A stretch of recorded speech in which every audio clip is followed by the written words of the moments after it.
My name is Owanda Davis. I was born March 31st, 1940 at the Mont Clinic in Prairie Grove, Arkansas. I have one brother, Boyce Ray Davis. Who were your parents? My parents were Oliver Ray Davis and Beulah Faye Tucker Davis. Okay, and tell me first about your mom. What was she? What was she like as a kid? And just tell me about her life.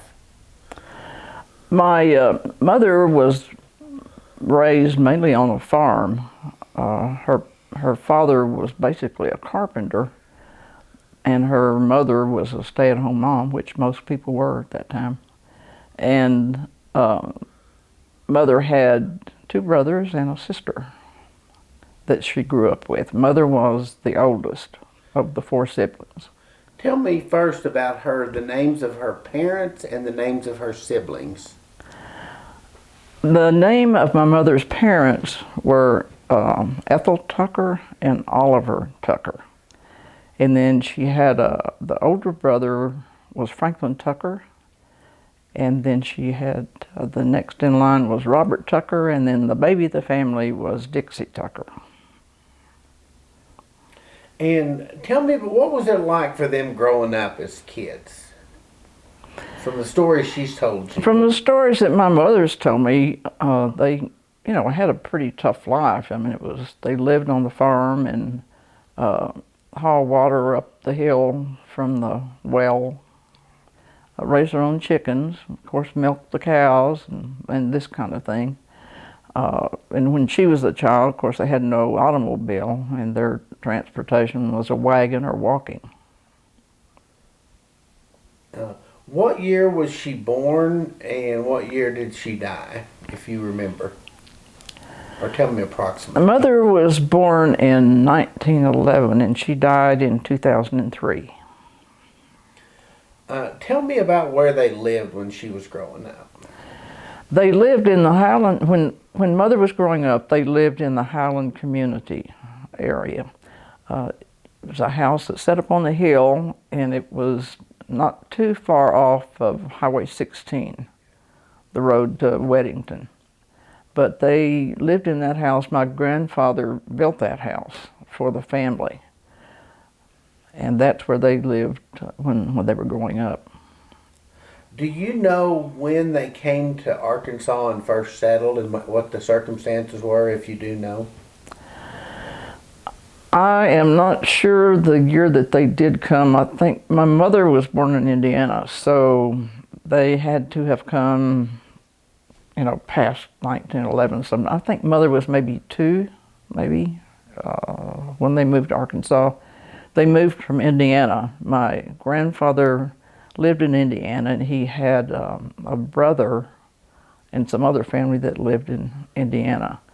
And my grandfather had a brother who moved to Arkansas, and so Grandpa Tucker wanted to move to Arkansas also.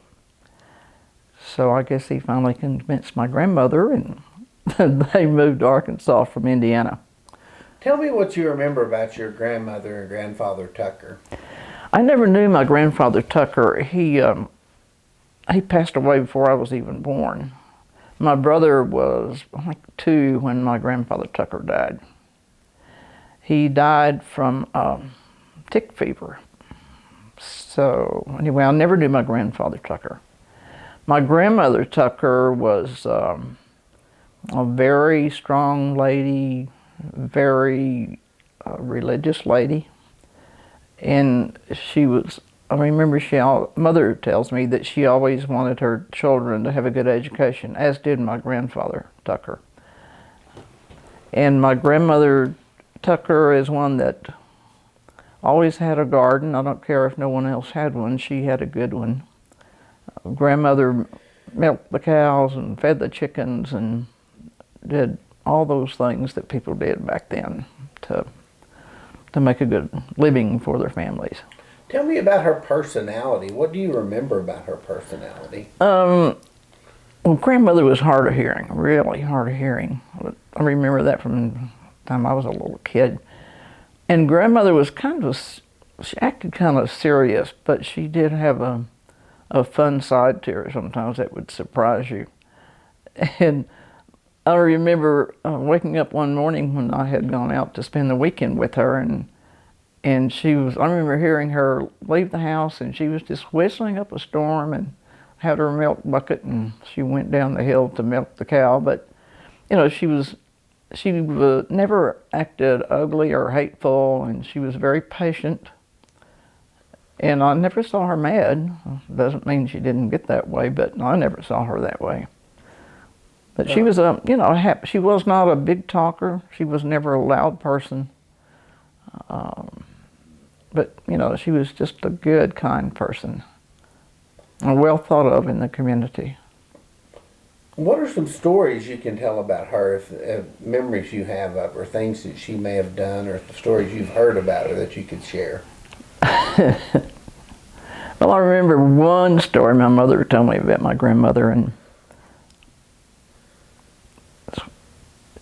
this was before my grandpa Tucker got religion, I guess. But anyway, Mother tells the story about grandmother that one evening my grandfather hadn't come home, and so grandmother took a lantern and took my mother and my Uncle Bob with her to go find my grandfather Tucker. And so they found him eventually. She had taken the lantern and the two kids with her to go see if they could find Grandpa Tucker, and they did, but he had fallen out of the wagon. And so I guess my grandmother got him back up in the wagon and got the kids loaded up and went back home. But Mother tells that story about my grandmother. Grandmother always raised chickens, and I remember going out there to the farm, and she'd wring the chicken's neck. And she could pop that neck off of there and nothing flat. And of course we had the big pot of water out in the yard, and I remember when I was a little kid, of course we couldn't get near the water, but I always thought, boy, when I get big, I'm gonna dip that chicken in that water like Grandma does. Anyway, you know, she had an apple orchard up behind her house, and I remember she used to take those apples and cut them up and put them on the roof of the house so they would dry. And she always made dried apple pies, and man, they were great. Summertime, she always had stuff from the garden, and she always kept cucumber and onions and vinegar on the kitchen table. I'll never forget that. And she always made her homemade biscuits for breakfast, and we'd have homemade biscuits and her homemade apple butter. And I remember thinking that was just the best breakfast I ever had. You mentioned earlier about your mom's life growing up. What else can you tell me about stories she shared with you of her childhood? What was it like for her growing up? You said they had chores and it was pretty rough, but what else? Yeah, they had chores. And part of their life growing up was around the Highland Community Church, too. They went to church at Highland Community Church, and they would walk to church. And I remember even when I was a little kid, if I visited grandmother, we would walk to the Highland Church on Sunday or Wednesday evening or whenever they had church. But the kids had chores. The kids had things they had to do to help around the house and around the farm. And they did have, of course, they have neighbors that were close. And I remember Mother telling about going down the road to visit the Pools, or going down the road to visit the Smiths or whatever. So, where would your mother have gone to school? Mother went to school at Farmington. She went to high school in Fayetteville at University High School, but she went to Farmington to school. And I think all of the children went there. But when Mother went to high school, she went to University High School in Fayetteville.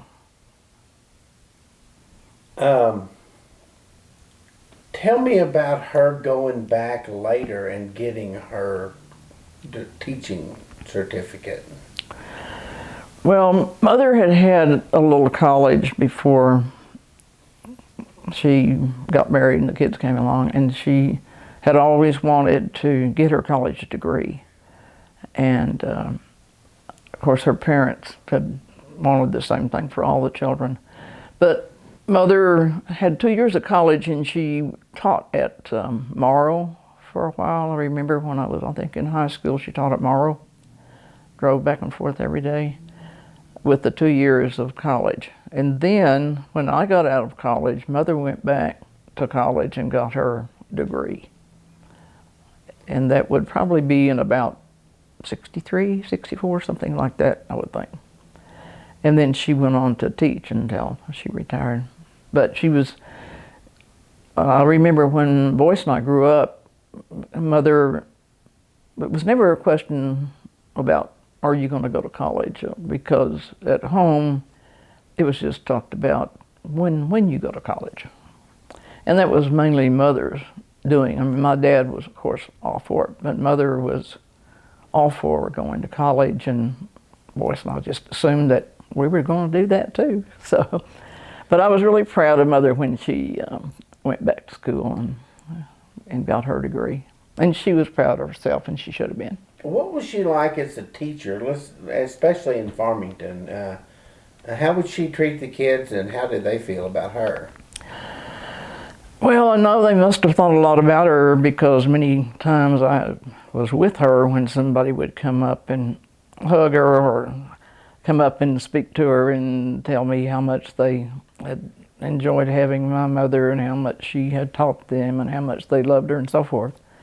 And I remember one time when I was still living in New Mexico, and I came home for Christmas.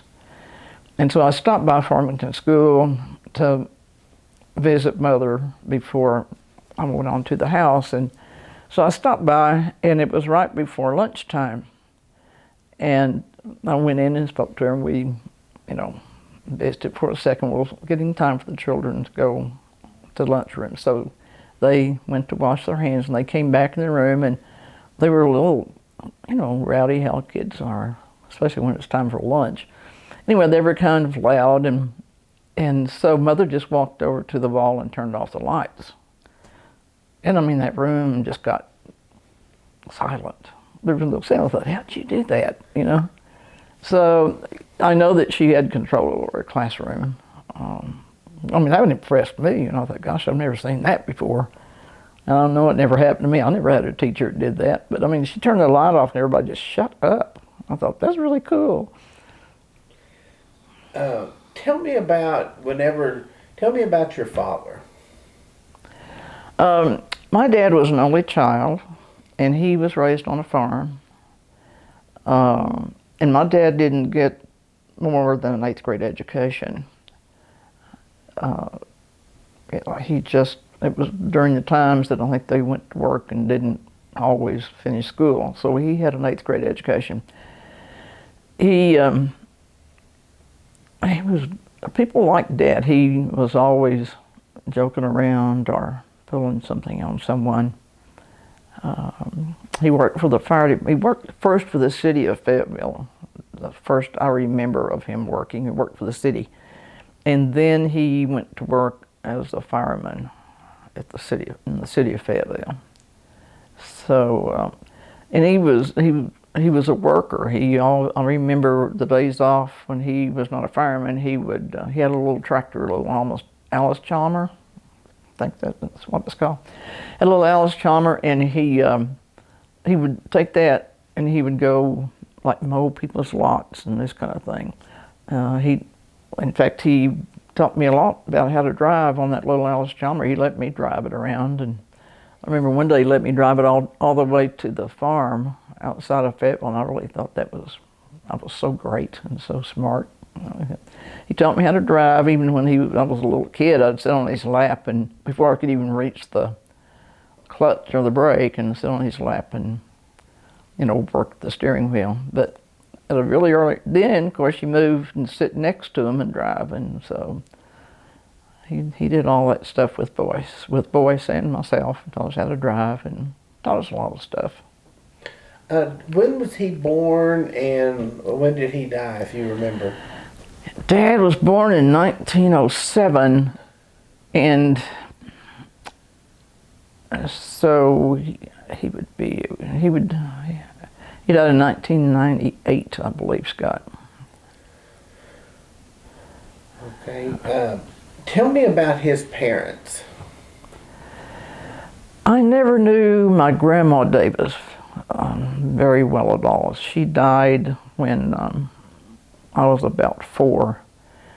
But she and my grandpa Davis lived on the farm on Highway 16. In fact, the house was still there that they lived in. My grandfather was a farmer and a carpenter, like my grandfather Tucker. And he was a real quiet man, and he was always whistling, and he was a real musically talented man. All the Davis family, really, my grandfather and my dad, and were talented, as well as my grandpa Davis's sisters and brothers. They were all musically inclined. But my grandma Davis died when I was 4. She had cancer of the stomach. And I remember, probably the only reason I remember that occasion is that I remember going to Farmington School with my mother and picking up Boyce, who was in the 1st grade, and going back to my grandparents' house there on Highway 16.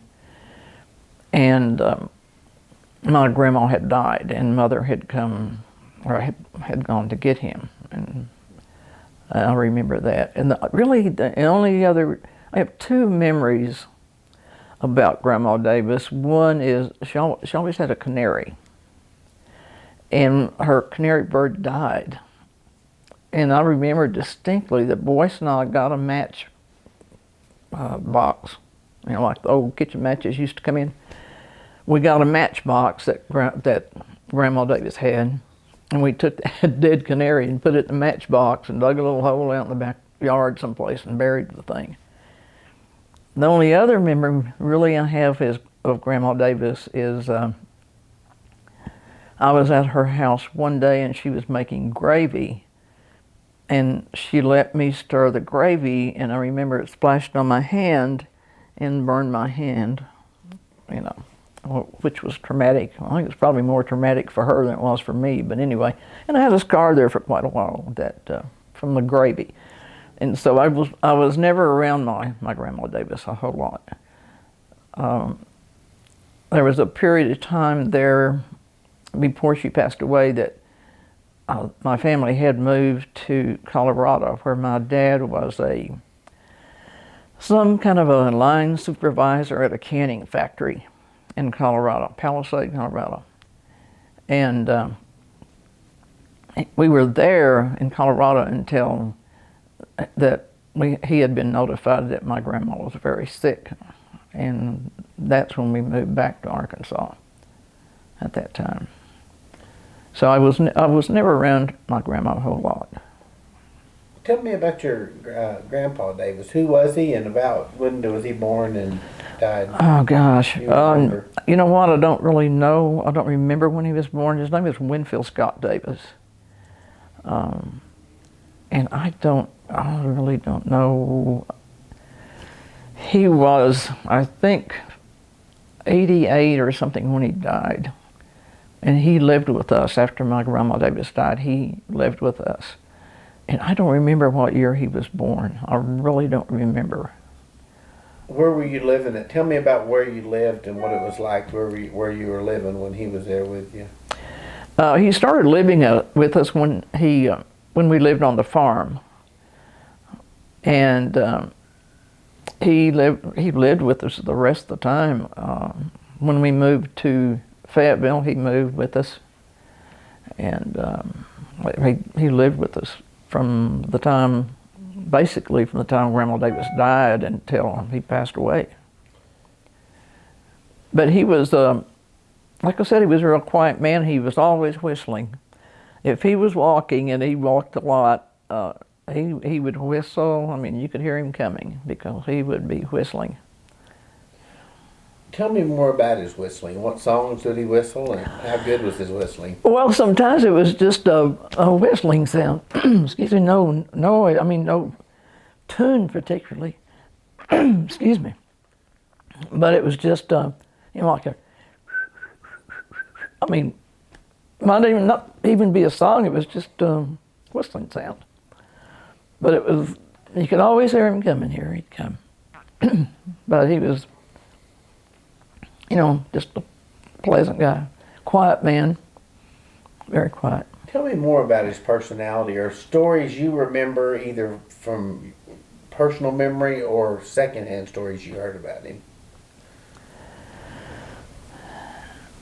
I never heard a whole lot of stories about him. Things I can remember about him when he lived with us. I remember that one time when we lived on the farm, and we had a fence line that had weeds in it, so he was going to burn the weeds off,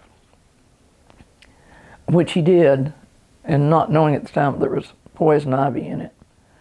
So I remember Grandpa Davis set that fence line on fire and killed the weeds and burned the ivy, and poison ivy got on him, and he was pretty sick there for a while. Tell me about your mom and dad, how they met, if you know, and what it was like for them when they first got married, and, a little more about them. Well, they basically lived in the same community growing up, in the Highland community. And that's basically, I think, where Mother had met him, was through like the Highland Church and the community there in Highland. And I don't know, I think Dad was a little bit wilder than my mother. Dad was known to ride the horse around the community and show off a little bit. And I don't know if Mother liked that or what, but anyway, they started dating and got married. And I think Mother was, I don't remember. She was in her 20s when they married. Dad was 3 or 4 years older than she, 3 or 4 years older than she was. But they were, personality-wise, they were very different. Mother was kind of quiet. Mother had a great sense of humor. She was quiet. Dad was more the louder, not that he was, really loud, but he was louder than Mother. Mother was a quiet-spoken person, and, Dad wasn't what you'd call real quiet-spoken. And he had a bigger temper than Mother had. Mother didn't have much of a temper. Dad could get pretty ticked off at times. But personality-wise, they were just pretty different. Mother was after they married, Mother was the one that really managed the money, and I don't know how she did it, actually, and took care of us. And, we certainly never went hungry, but Dad worked and made the money, and she took care of it and made sure we had things we needed. And so. Tell about how, later in life, when he became ill, how she took care of him and what length she went to do that. When Dad got Alzheimer's, Mother took care of him. There was a period of time when she decided that it'd be best if he went to the nursing home. So she put him in the nursing home at Prairie Grove. But she went up there every morning, spent the whole day, didn't even go home until it was time for him to go to bed. So it got to the point she decided that she could take care of him at home on a full-time basis. I remember one story she told me one time before he ever went to the nursing home. He was still home. all the time. And Mother was in the kitchen fixing lunch one day, and she heard the front door open. And it was in the summertime. And so she looked out the front window and saw my dad walking down the street. So she thought, well, I'll just get in the car and follow him and just let him walk down the street a while. So she got in the car and she followed him, and for quite a ways, and she said it was really hot that day. It was like 90 degrees in the summertime, and she decided she'd see if she could get him in the car. So she pulled up beside him and rolled in the window and said, "Mr. Davis, would you like a ride?" And he said, "Well, yes, I believe I will." So she said, "I'll take you home. Where do you live?" And he told her, and Mother was just amazed that he could even give the address. She had no idea. So she turned around and started back to the house and got about a half a block from where they lived on Pittman Street. And he said, "You better let me out here." And she said, "Well, why?" He said, "I don't want my wife seeing me with you." So, and Mother thought that was very funny. She called me that evening and told me she got a kick out of it, because that was not Dad at all. Dad adored my mother, and I mean, where that came from, I don't know. Anyway, when Mother brought Dad home from the nursing home and decided to take care of him herself, she had one of those slings put in where she could get him in and out of bed, and she literally took care of him 24/7. She'd get him out of the bed in that swing thing and put him in his wheelchair. She bathed him, etc., and took care of him until he died, and almost ruined her health in the process, but that's what she wanted to do. I do remember that my Uncle Bob and Aunt Helen and my Aunt Dixie and Uncle Bill went out there frequently. Uncle Bill and Aunt Dixie went out every Sunday to visit them when it got to the point that Mother and Dad could no longer get out of the house, so to speak. And Uncle Bob and Aunt Helen went out there frequently to visit them, but Uncle Bill and Aunt Dixie went out there every Sunday. Every Sunday. Any other stories you can think of about your mom and dad that you want to share?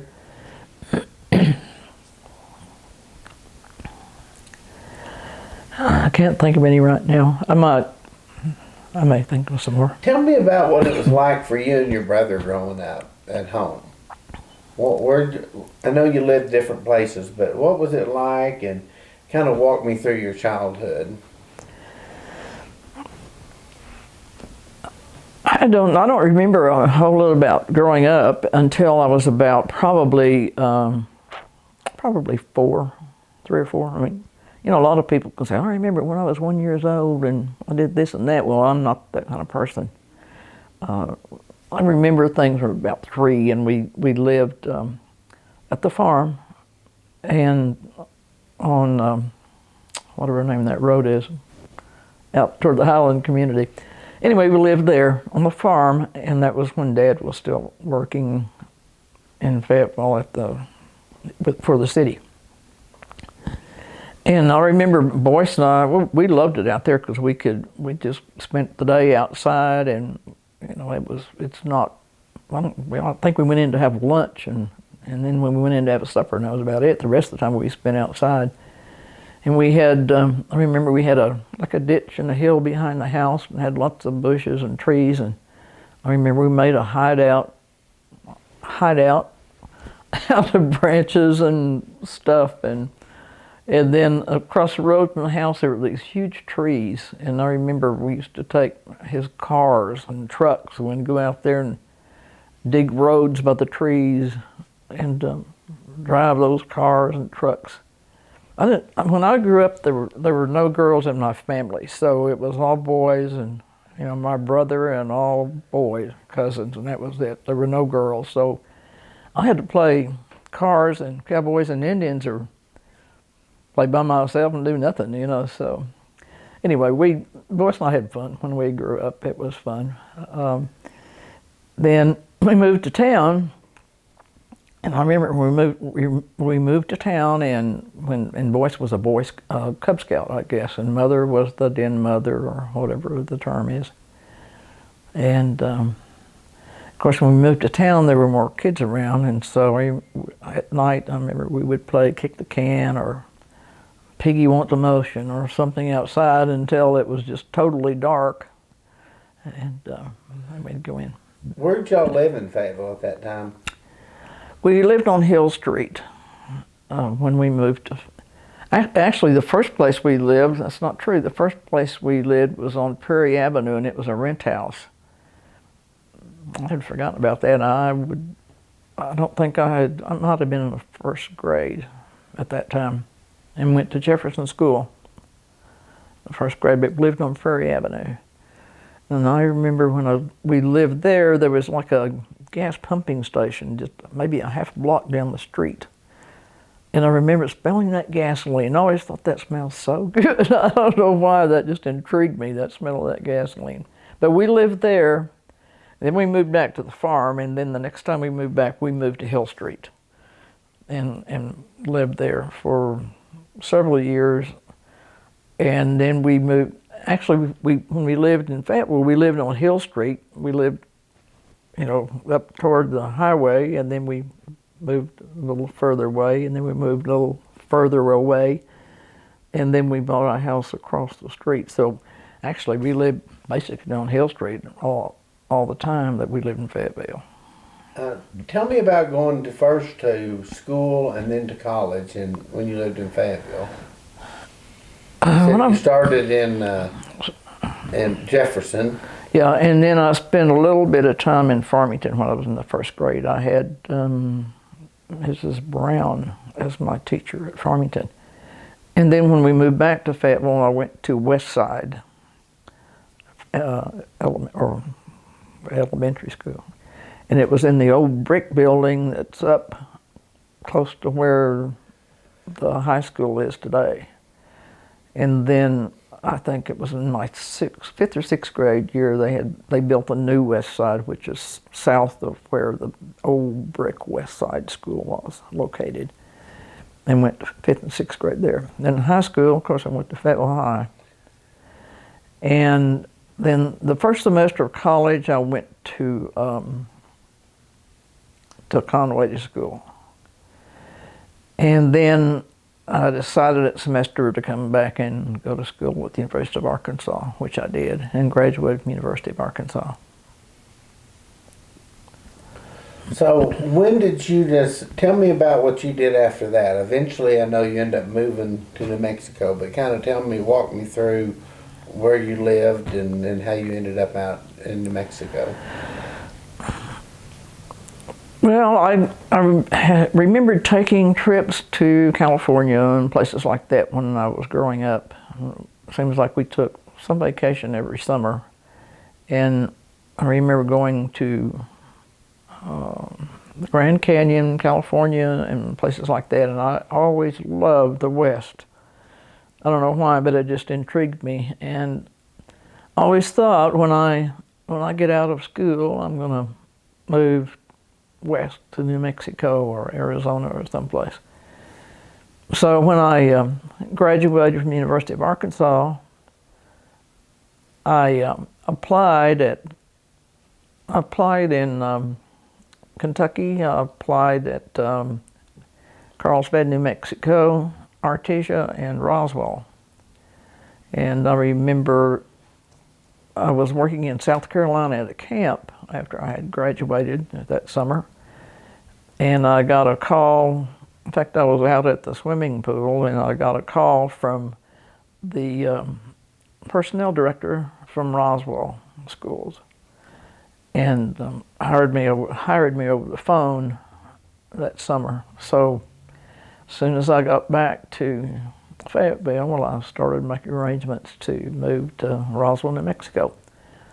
Mother came out to Roswell with me, and I think she hated to see me, hated to leave me. When I first moved to Roswell, it was when the air base was at Roswell. And it was difficult to find places to live. I mean, the housing was just a real problem. So I found a duplex. It was a shotgun duplex. You walk in the front door and it was a living room, dining room, kitchen, and bedroom. And that's where I lived at Roswell when I first started teaching. And I remember Mother stayed a day or two after I found a place to live, and had told me often after that that she hated to leave me in that place when she left. But anyway, it was fine.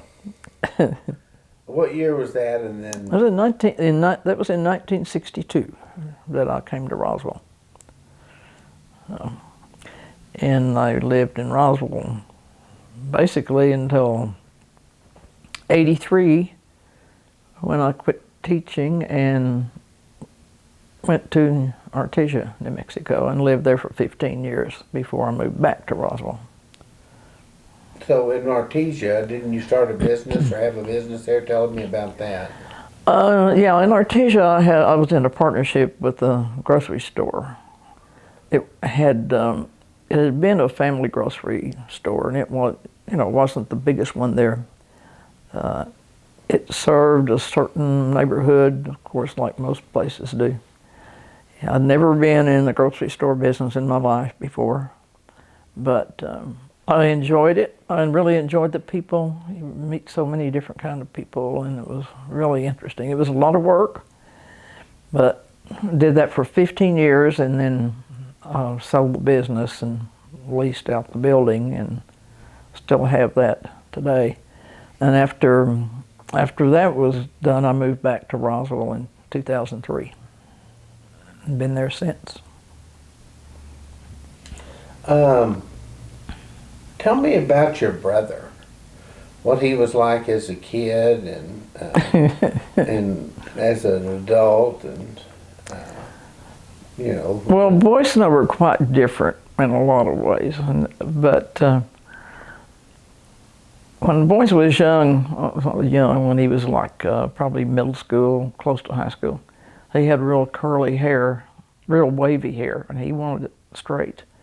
And I remember watching him. He'd stand in front of the mirror and comb that hair and do his best to get all those waves out of that hair. He hated wavy hair. He worked on that until it came along flat top time, and I guess that really made him happy. He didn't have to worry about those waves anymore. And Boyce always worked, I remember he worked in some grocery store. He did the produce, and then he would, in the summertime, he'd go cut shrubs or stuff for people, or he did most anything to make money, to get by. He did like to hang out a little bit at night, and I remember on three occasions, Mother would, after Boyce had come in and gone to his room, Mother would come in and get me and have me go open the door, and after Boyce had gone to bed, open his bedroom door and see if I thought he'd been drinking. Of course, he never had. He never did, of course. But Mother had a nose like a bloodhound. She didn't have to ask me. She already knew. But I always said, no, I don't smell anything. How old was he when He was in high school. But, yeah, he never. Anyway, when he graduated from high school, then he went to John Brown University for 1 semester. Before he came back, went to Arkansas University. So, Mother and Dad wanted him to go to John Brown. And so he did for a semester. But Boyce had a lot of friends. Boyce liked music. He was always, Boyce and Chuck Daly, and James all thought they were going to be the Kingston Trio all over again. They got their group, and they thought they were really good. They did sound pretty good, but hey, Kingston Trio, I don't think so. But anyway, they had a good time. But Boyce always loved music, and of course he took violin lessons. I took piano lessons until I had it. I guess I was probably a junior or senior. I think I was a senior in high school, and I wanted to join the band so I could go on the band trips. So I quit taking piano lessons. But Boyce took violin lessons. Boyce was you know, very musically talented. I mean, he could play the guitar or the band, whatever. And he sang and, you know, directed the church choir at Wiggins in Fayetteville for a long time. And then, of course, later on in life at Lincoln. But and I remember he used to sing at weddings and I would play, or he'd sing at funerals and I'd play. So anyway, he was very talented in a lot of ways. You know. And real smart, very smart.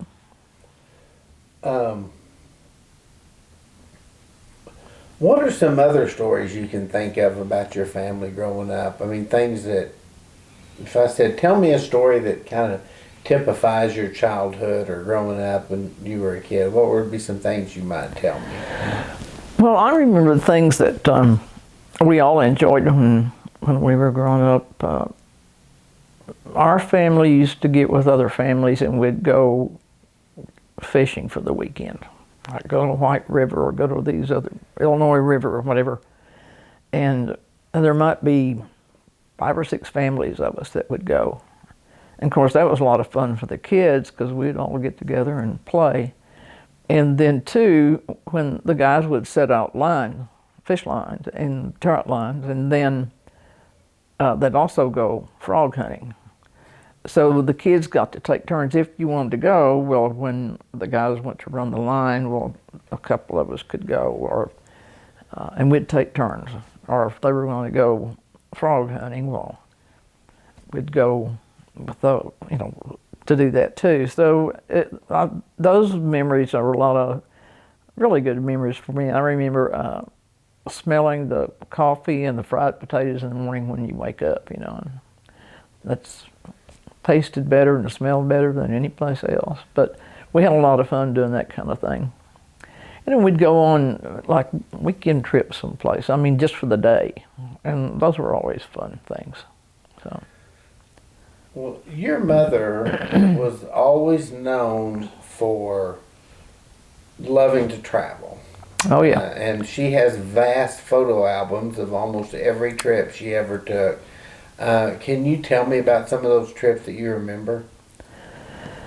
Yeah, Mother would, I mean, she would map out the trip, you know, and where we were going to stay and how long we were going to be there. I mean, she'd spend a lot of time doing that. And she would keep a log every day about where we were and where we'd been. We went to places like the Grand Canyon.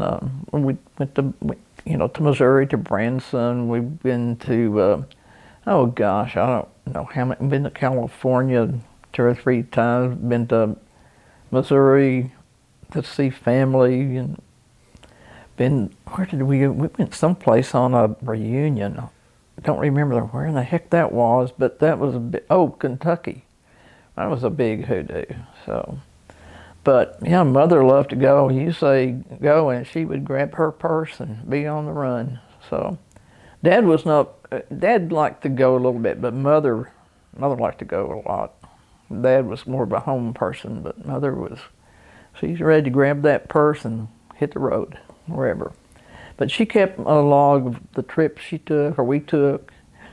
And when Boyce and I left home, well, she still kept logs of places she and Dad went and who they went with and what they did.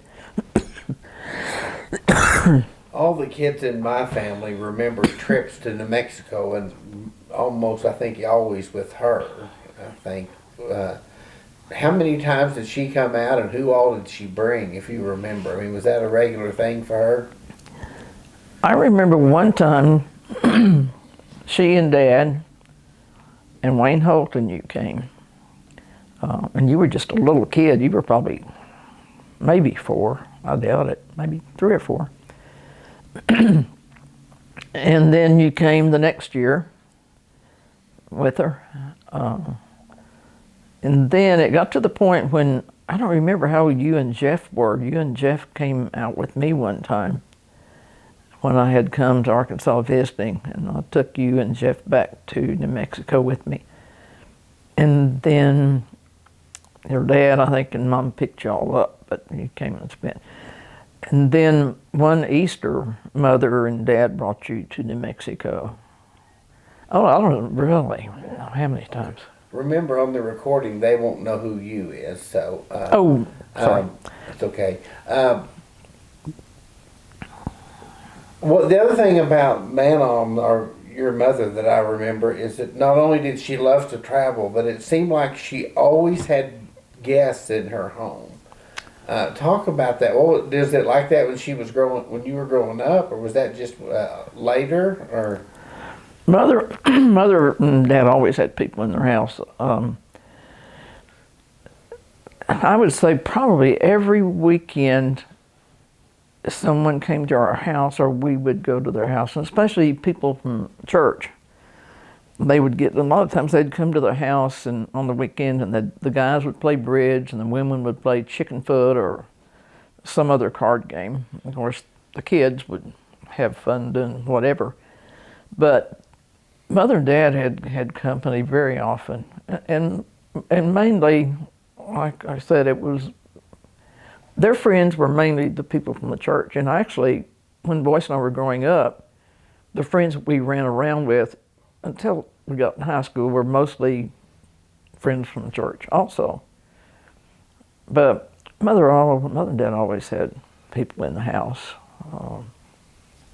Whatever, and the pot, the coffee pot was always on. Mother always had cookies or cake or something. Anybody came by, well, you got to eat and have coffee. That's just the code at the Davis house. That was just the way it was.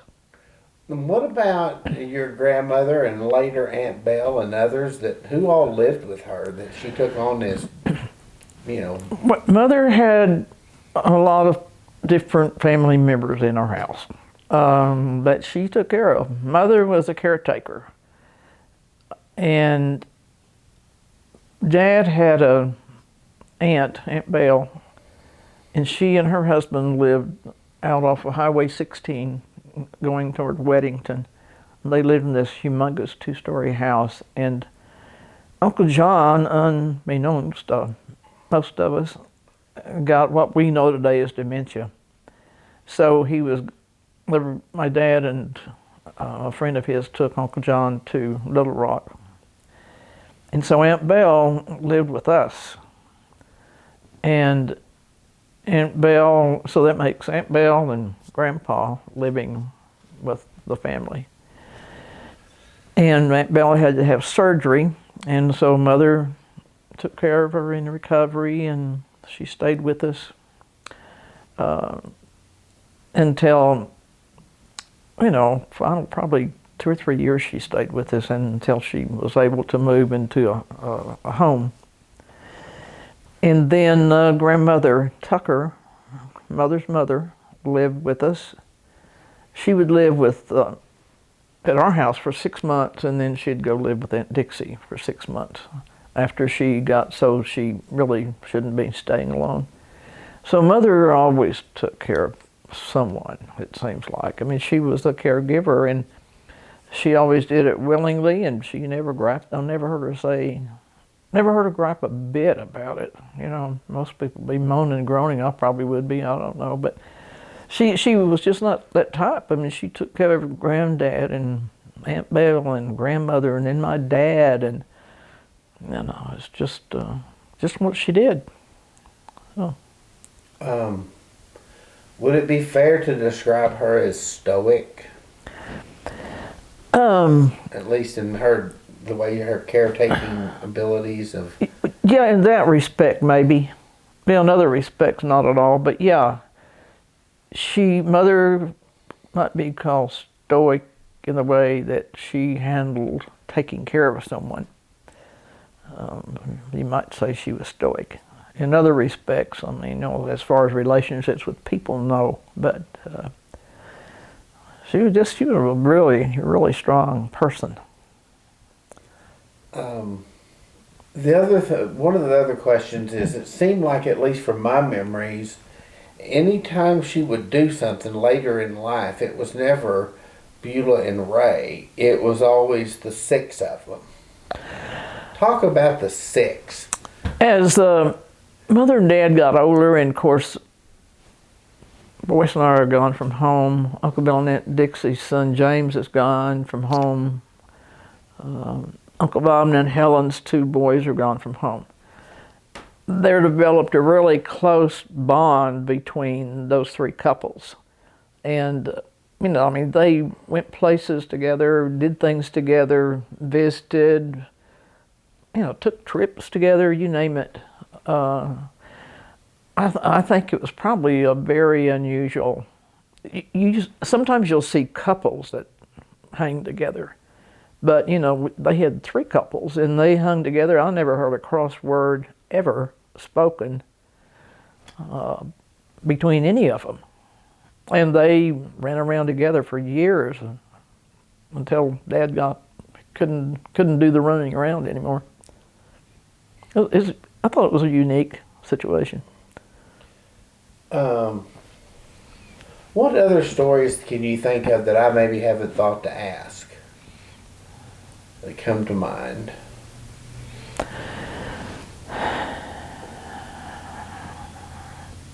Let me ask this. One of the memories I have is one of the trips we made out here. Beulah, told me about when they moved to Arkansas, I guess from Oklahoma. Did she ever share that story with you? And if so, what do you remember about it? Yeah, they moved to Arkansas from Oklahoma, and I can't think of the name of the place right now offhand in Oklahoma I'm speaking about. But when they decided to move back to Arkansas, Uncle Bob was ill, and the doctor said that he needed to be in the fresh air and outside as much as possible. So my Grandpa Tucker fixed the wagon and fixed it so it was kind of like, you know, these pull-outs on the modern travel-alls, you know, where you got to pull it out and you got another room. Well, he built onto this wagon so that he would have extra sleeping space. You know, you could fold this out, there'd be a place for a bed, or fold this side out and be a place for a bed. And of course, he was a carpenter and he knew how to do that. But anyway, they traveled then from Oklahoma to Arkansas in that wagon, and a lot of that was because of the health of Uncle Bob. It was the fresh air and all this kind of thing was supposed to be good for him. So they traveled back here to Arkansas, and they actually took the wagon and went to a place just across the hill from where Grandpa Tucker built their home. He got a job with a man, and I cannot remember his name right offhand, but he got a job with a man, I think he was building him a barn or something to this effect. And in return, Grandpa Tucker got this piece of land there adjacent to this gentleman's property. And so that's where my grandfather Tucker built their home, and that's where my mother and aunt and uncles were raised, there in that home. It still sits there today. It's not near like it was at one time. It's pretty bad shape now, but that's how my grandfather got the property to build the home, was working for this gentleman that owned the adjacent property. But they traveled in that wagon from Oklahoma to Arkansas. Do you know about what year they would have arrived, approximately? Well, let's see. I don't know, probably, I was trying to figure out in relationship to 1919 maybe? I'm just guessing at what year that would have been that they came. May not be quite that late, because my Aunt Dixie had not been born. She was born here in Arkansas, so Uncle Bob would have been the baby. It would have been sometime between, say, 1912 to 1916, probably. Now, that happened. I'm sorry. Did Ray have any siblings? My dad had no brothers and no sisters. He was an only child. Okay. You may have already told me that. If you had to tell somebody who had never met your mother about your mother, what she was like, what would you tell them? If I had to tell somebody about my mother, I would tell them that Mother was a very complex person. Mother was smart. Mother was funny. Mother had a very good sense of humor. Mother had very high morals. Mother had high expectations of herself and her kids. Mother loved her family. And Mother always sent birthday cards to everybody under the sun. And and cards of any kind, congratulation cards, thank you cards, whatever, you name it. A very thoughtful person, and kept track of people's birthdays or anniversaries. I mean, my goodness, she had a book that she kept all this in. She was just, I don't know, she was very special. I would hope that I could be more like her. She was a very special person. If you had to say it in a sentence, how would you say this? My favorite thing about my mom is, or was? The most favorite thing about Mom, I would have to say, is her spirit.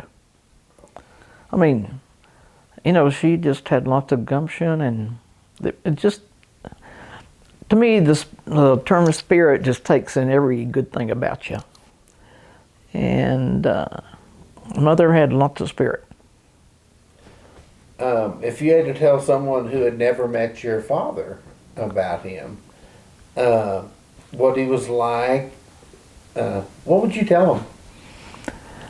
If I had to tell somebody about my father, I would say that my dad was a fun person. He liked to laugh and have fun. He liked to pull jokes on people.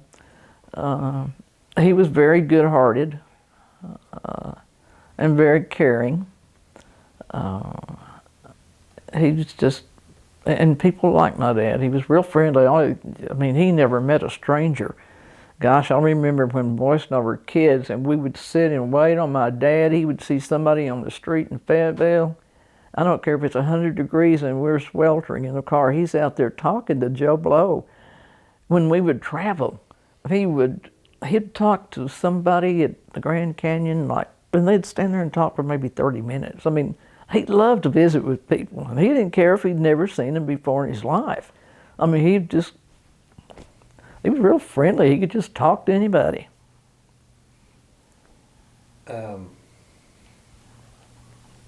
What about your brother? If you had to tell somebody what your brother was like, as someone who'd never met him, didn't know anything about him, what would you tell them about Boyce Ray? If I had to tell somebody about Boyce, it would depend on what part of his life I would tell them about. Let's start off when when he was a little kid, of course he was feisty and he was a lot of fun. And then, of course, you hit the teenage years like all of us do, and he was kind of a hellraiser, and so then you get to the college, and of course, and Boyce was very smart, and Boyce was very talented. Boyce didn't have a world of friends, and it's not because he wasn't friendly, but Boyce kind of did his own thing in a lot of ways. And like reading and music and that kind of thing, that's what really was his thing as he got older. And then, of course, went to college and had a family, and that was his life. But Boyce was very smart. And very talented person, an artistic person. Artistic and not autistic. Artistic person. And he was fun. He was a fun guy to be around too. He could have a good time. He really was not much of a traveler. I'd have to say that. He wasn't real big on going someplace. He was more like my dad in that respect. He was pretty happy to stay around home and not particularly go traveling around as he got older. But he was a neat guy. I love my brother. If somebody who'd never met you said, "Tell me about yourself," what would you tell them? Oh gosh, if I had to tell someone about myself, I don't know. At this stage in my life, I guess, well, growing up I was probably shy. I don't particularly think I'm shy anymore. I think I kind of outgrew that. And, you know, at this point in my life, I like to go and do and plan to go and do as long as I can. And I've always liked to go and do things, and I stay active, stay busy, and it's kind of hard to describe yourself to someone, really. Do you see yourself more like your mom or your dad? I think I have a mix of both, and I hope that it's the good mix from each side. I don't see myself as,